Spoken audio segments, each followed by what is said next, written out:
Hey guys, it's Melanie. Happy Monday and welcome back to my channel. Before we get into the review of the Fenty Powder Foundation, I do want to say I am relying pretty heavily on the ring light today because we are currently, I think, having a monsoon.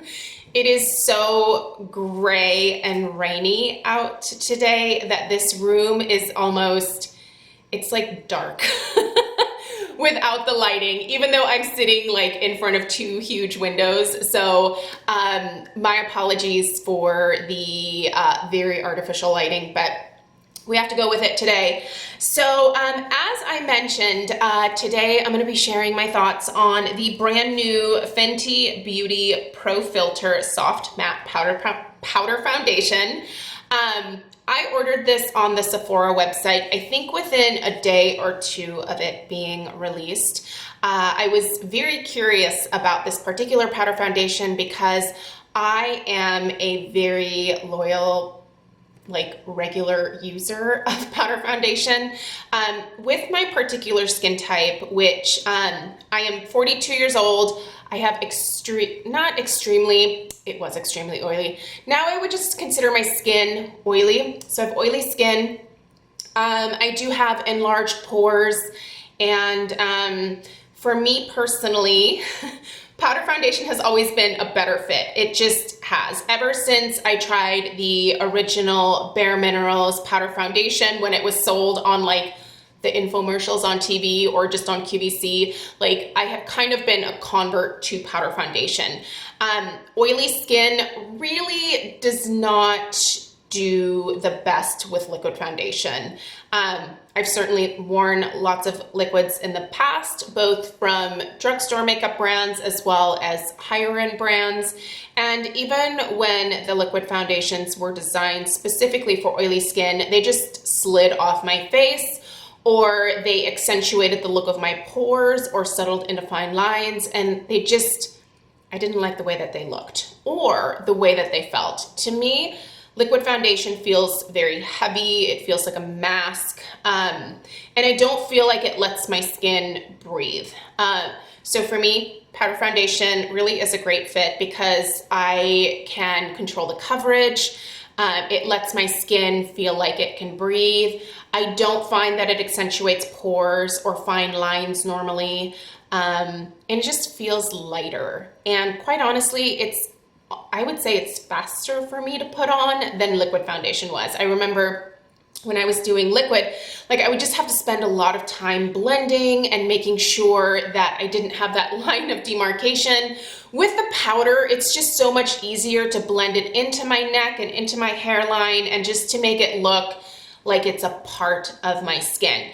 And the great thing is, depending on which brush I use or whether I use a sponge, I can control the amount of coverage I want. So if I do want more coverage, I can always get it with powder foundation.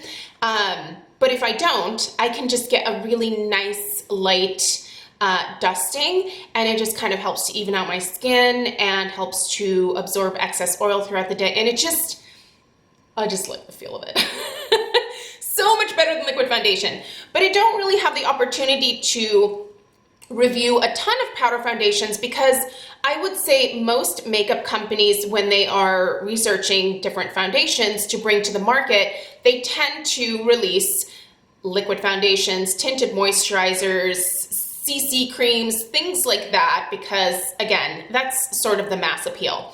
So when this popped up, I thought, oh yeah, we got to try this. So I've been using it now it's been several days. I don't think it's been a full week, but it's been several days. And just as a general overall impression, I think this is a very good powder foundation. I do think that there's one thing specifically that is a little bit of a miss for me, but I can kind of work around it, so I'm okay with it. But overall, I've really been enjoying this powder foundation. I'm really glad that I did not go with the suggested shade that Sephora thought I should get.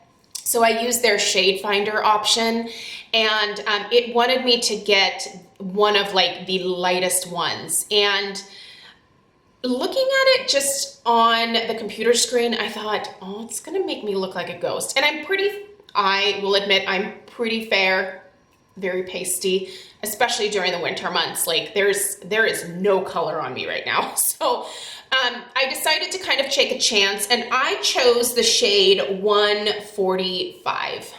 So this is the shade right here. Now this powder foundation does come with a really nice sponge. I don't use these though. I just don't find them to work very well for me personally. I am someone who uses brushes, and I will link this down below, and I will also link some of my favorite powder foundation brushes down below as well. I have kind of 3 that I tend to go between that give me varying levels of coverage and finish, and there goes one of them. Gonna have to wash that one. So varying levels of coverage and finishes, and yeah, I like the way that the brush feels. But I do sometimes, if I need extra coverage, I will use a beauty blender type sponge. Either the Real Techniques or the actual beauty blender I find works really well with powder foundation, so I'll link those down below as well. In terms of the packaging, it's plastic like most powder foundations are. You do get 9.1 grams of product, and this retails for $36, and there are 49 color options. So the shade range is pretty substantial, and I think Rihanna is kind of known for that overall when it comes to her makeup line. So I think that's fantastic. They have a really good selection of like deeper, darker shades. And I think they also actually have a really good selection of very fair shades as well. And then obviously everything in between. So I think the number of shades available in this range are definitely one of the standouts from this particular powder foundation, because most of the powder foundations that I tend to gravitate towards, and I'll kind of compare to some of my favorites here in a second, this has, I think, the best color selection for sure. So if you tend to struggle with color matching yourself, I think you're gonna have some pretty good luck here finding something that works for your skin tone. The amount of product you get is 9.1 grams, and I compared it to some of my other powder foundations that I use. Just to pick 2 for you here, the Bare Minerals Bare Pro has 10 grams, and I think the price point is somewhat similar. The Laura Geller Baked Balance and Brighten is 9 grams, and again, a similar price point. I think this one is $34, and this one is either 34 or 36 as well. So kind of right in line with the amount of product that you're getting, which is nice. The finish is said to be medium to full coverage. Their little blurb on the back claims that this is light as air and it has a flawless filter effect. So here's what I found with my oily skin. I have tried applying this with a sponge. I have applied it with all 3 of my brushes that I just showed you guys, and it's a great product. It really wears well. In fact, today I had to get up really early this morning because I had to go downtown and I had to take down the holiday decor that I put up for one of my corporate clients, and obviously I had to wear a mask. So I thought it would be kind of good to film this video today to show you how it did with my mask. I definitely had product on my disposable mask when I took it off, for sure. Some of the product rubbed off, but I'm actually really impressed with how much of it also just stayed on my skin. I think that it still looks very natural. I don't feel like I need to touch it up. I certainly looked in the mirror before beginning filming and just made sure that I didn't look like a hot mess. But I think it wore really well with my mask, which these days is probably an important thing to know. In terms of how it wears all day long, I do think that I get a full day's worth of wear out of it. So typically my makeup goes on somewhere around 8, 9 in the morning these days. I do apply the powder foundation over top of my SPF. This morning, it went over my Paula's Choice Resist Super Light Daily Wrinkle Defense SPF 30, pairs really well with my powder foundations, pairs well with all of these setting powders that I've used it with. And the wear gets me all the way to, I would say, 6 or 7 o'clock at night before I look in the mirror and notice that it is starting to break up just a little bit on my face. Now, I think that that is an amazing amount of wear. If I was, you know, working in like an office type setting, I would be very happy with that. It would get me through an entire traditional workday just fine. We're obviously in the winter months right now, so I don't know how this would do with my oilier summer skin, but in terms of with just my regular oily winter skin, it's pretty great. Like, it helps to absorb the excess oil. I do notice just a little bit of shine kind of halfway through the day that I like pat with, I have this really great, I don't know if they still sell these. These were made by Beauty Blender. You can tell I used this one. So this is like a beauty blender, but like a really thin one, and it makes a really great oil absorber. So you just like pat. You could do this with your regular sponges as well. You don't have to get this thing, but you just take the dry sponge and you just kind of press it into your skin, and it absorbs a little bit of that excess oil. It doesn't disturb or move the powder foundation, and then you're basically good to go. You can certainly add a little bit more powder over top, but I don't feel like I have to do that. This does not get lifted off of my face when I do this. So if you have oily skin, give this a try. If this is still available, I'll try to see if I can find it and link it, but I don't think I've ever heard anyone talking about this. I don't even remember when I bought this, but it was a while ago. I have a couple of them. So, and you just wash them like a regular beauty blender and you let them dry, and then, you know, you can use them. So I have two that I sort of alternate. If one is being washed, I have another one in here that I can use to touch up if I need to. So the only sort of flaw that I see with this powder foundation on me personally is that they do claim that it does not settle into pores or fine lines. I don't find that it settles into my pores, but I do notice that on my smile or marionette lines here, it does want to accumulate there.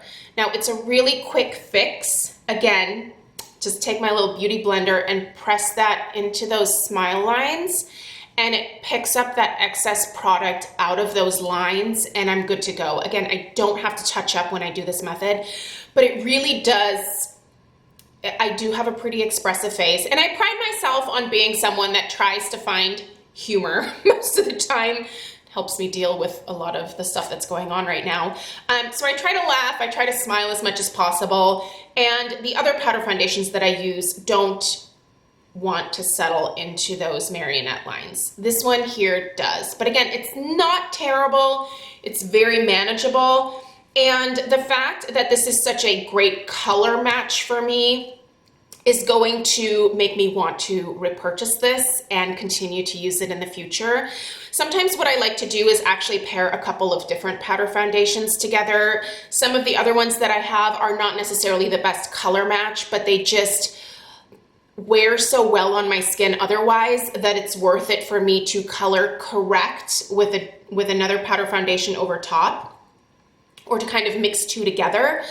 So, you know, I wouldn't say that everybody should do that, but for me, that's something that I do, and it works really great. So this particular color, I mean, it's perfect. I have a lot of yellow undertones in my skin, and this has I believe it's a warm kind of olive undertone, and it's just a really good fit for me. The one that was the next step down, I think would be way too light, even during the winter months here. And I feel like I can't really even tell where makeup is versus where no makeup is.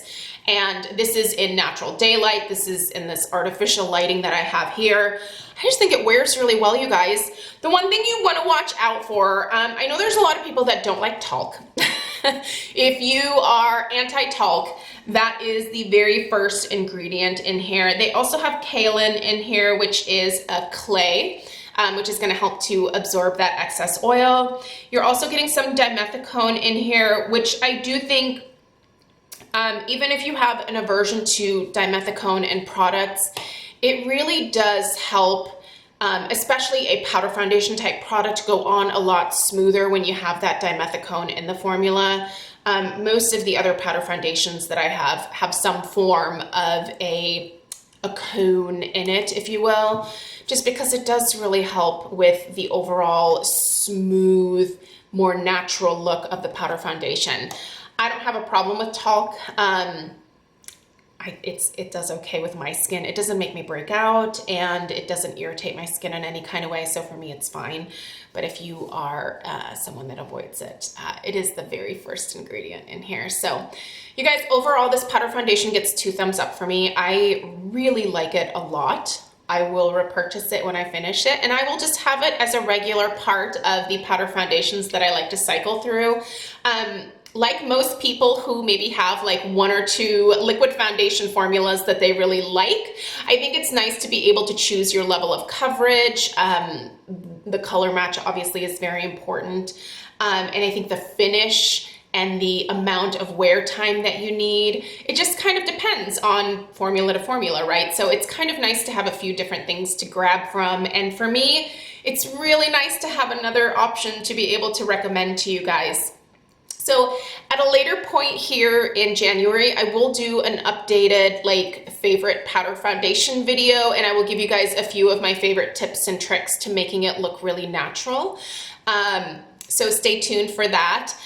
For the rest of the week and next week, I do want to focus a little bit more on my favorites from the past year. I want to continue that series from December. So you'll see those videos the remainder of the week. I am on a new schedule now, so beauty videos will be pretty much Monday, Wednesday, Friday. There may be some weeks where I can squeeze in an extra beauty video during the week, but I'm really trying to kind of pull back from the daily uploads for the beauty content. On the weekends, I still will have some home fragrance related content if you like that kind of stuff. So that'll be on Saturday and Sunday if I have the content for it. So anyway, thank you guys so much for taking the time to watch today. Please subscribe if you're new, and let me know your thoughts on the new Pro Filt'r powder foundation from Fenty down below in the comments. Thanks so much for taking the time to watch. I'll see you in the next one. Bye.